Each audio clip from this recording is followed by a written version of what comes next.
গাজায় ফিলিস্তিনিদের বিরুদ্ধে সামরিক অভিযানে এবার কৃত্রিম বুদ্ধিমত্তা ব্যবহার করেছে ইসরায়েলি বাহিনী।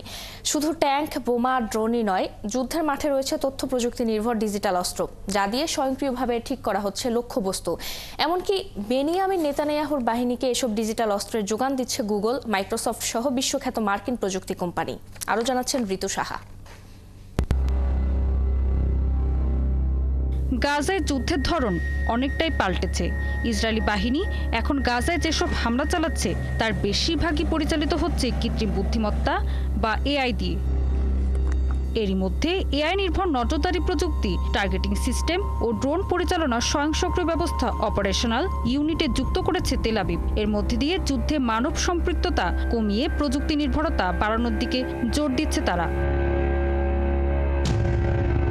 এআইয়ের মাধ্যমে উপগ্রহ চিত্র, ফোন কল, ভিডিও ফুটেজ এবং সোশ্যাল মিডিয়ার তথ্য বিশ্লেষণ করে শনাক্ত করা হচ্ছে টার্গেট। সামরিক বিশ্লেষকরা বলছেন, অ্যালগরিদমিক ওয়ারফেয়ার গাজার সাধারণ মানুষের জন্য মারাত্মক হুমকি হয়ে দাঁড়িয়েছে।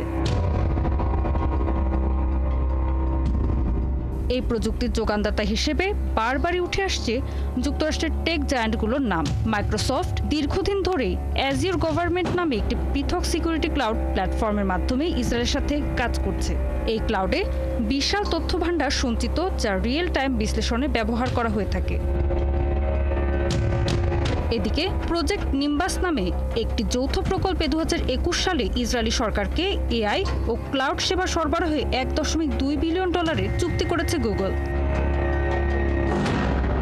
এই পরিস্থিতিতে মানবাধিকার সংগঠনগুলো বলছে, এই ধরনের প্ল্যাটফর্ম তৈরি করা মানে যুদ্ধাপরাধ থেকে দায়মুক্তি নিশ্চিত করা। কারণ এতে প্রযুক্তি কোম্পানিগুলো জানতেও পারছে না তাদের প্রযুক্তি কোথায়, কার বিরুদ্ধে ব্যবহার করা হচ্ছে।